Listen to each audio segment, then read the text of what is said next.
नमस्कार दोस्तों, स्वागत है आप सभी का। आप देख रहे हैं सोहन शर्मा किचन किंग।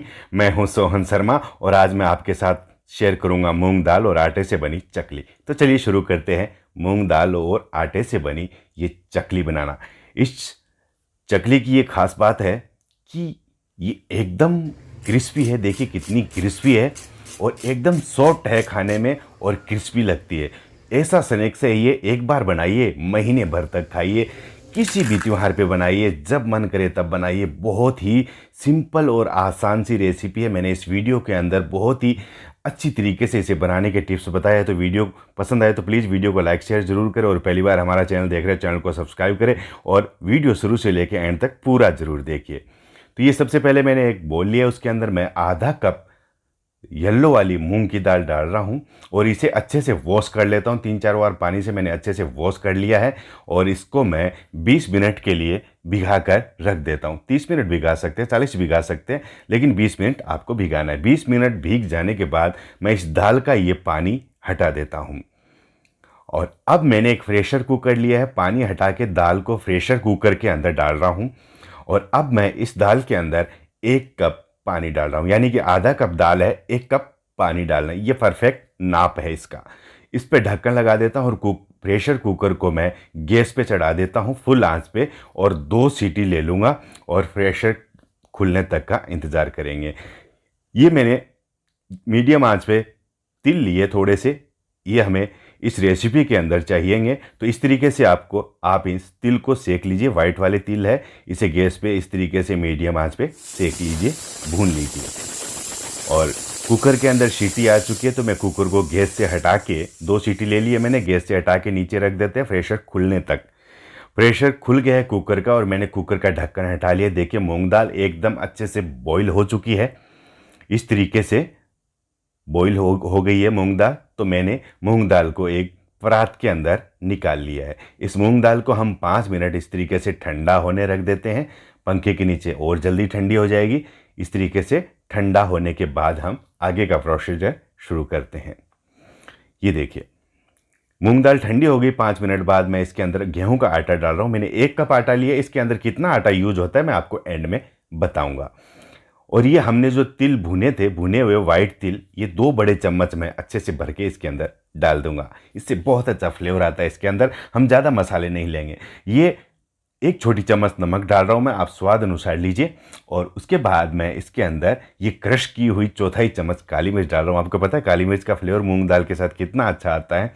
और ये 1/4 छोटी चम्मच मैं हल्दी पाउडर डाल रहा हूँ और ये 1 चम्मच छोटी वाली भर के मैं लाल मिर्ची पाउडर डाल रहा हूँ और ये 2 बड़े चम्मच मैं तेल के डाल रहा हूँ। इससे ये सॉफ्ट भी होगी और क्रिस्पी भी होगी।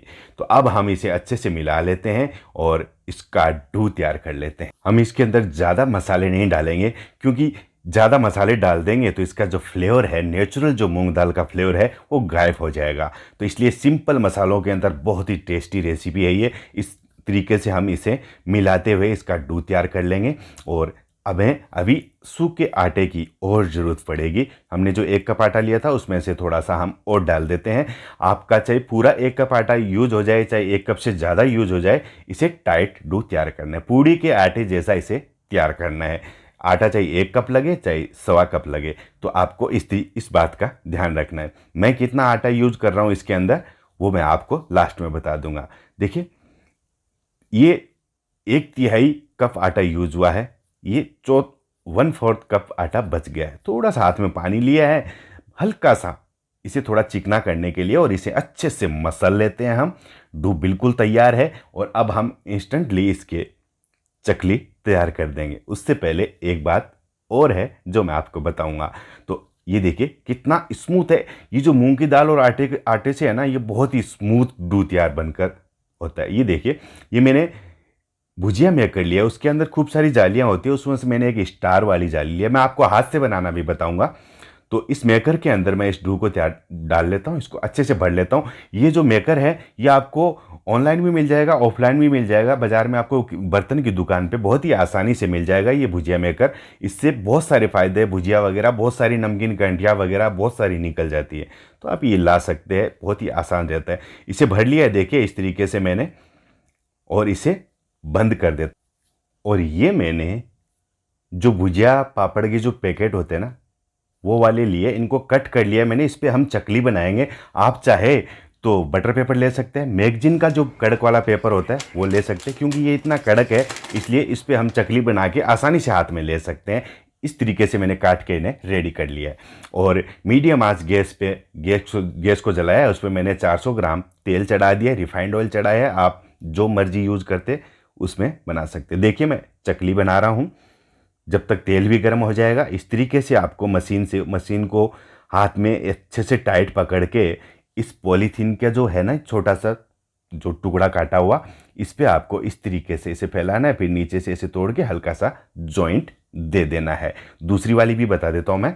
देखिए इस तरीके से आपको मशीन को ऊपर से राउंड राउंड घुमाना है, अच्छे से टाइट पकड़ के रखना है मशीन को, और ऊपर से इसको राउंड घुमाना है। और इस चकली को आपको इस तरीके से गोल गोल एकदम जलेबी के जैसे कर देना है। ये देखिए इस तरीके से मैं ऊपर से इस मशीन को इस तरीके से घुमा रहा हूँ और नीचे से देखता हुआ इस चकली को सेट कर रहा हूँ। ये देखिए इस तरीके से आपको सारी चकली बना लेनी है। और अब मैं आपको हाथ से बनाना भी बता दूंगा। इस पॉलीथीन जो ये जो कड़क वाली जो पॉलीथीन ली है ना मैंने, पॉलीथीन बैग जो कट करके, इसकी एक ख़ास बात है। देखिए इस तरीके से कोने पे चिपका देना है। इससे हम इस तरीके से उठा के और तेल के अंदर हाथ में लेके आसानी से डाल सकते हैं।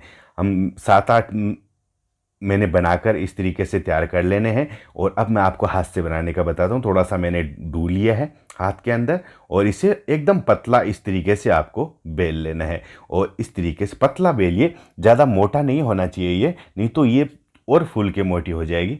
बस इस तरीके से आप हाथ से भी बना सकते हैं, लेकिन डिजाइन नहीं आएगी इसके ऊपर जो मशीन से आ रही है चकली वाले। तो इस तरीके से देखिए सारी चकली बना ली। इस थैली का ये फ़ायदा है, इस तरीके से हम हाथ में उठा के दूसरे हाथ में लेके आसानी से तेल के अंदर डाल देंगे। इस तरीके से देखिए मैंने हाथ में उठा के दूसरे हाथ में ले लिया और धीरे से सावधानी से तेल के अंदर डाल देते। तेल हमारा नॉर्मल गर्म है, और गर्म तेल नहीं होना चाहिए ताकि चकली डालते ही काली पड़ जाए।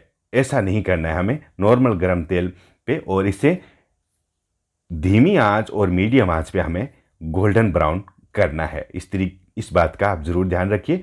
अब मैंने 7-8 पीस चकली के डाल दिए। गैस को अब हम लो मीडियम रखेंगे, कभी धीमे कभी मीडियम। इस तरीके से हमें इसे सुनहरा गोल्डन ब्राउन करने तक अच्छे से सेकना है, क्रिस्पी होने तक। जब ये सिक जाएगी तो ये झाग है ना जो बिल्कुल कम हो जाएंगे, तब ये बिल्कुल सिक कर देखिए। इस तरीके से ये झाग कम होते जाएंगे।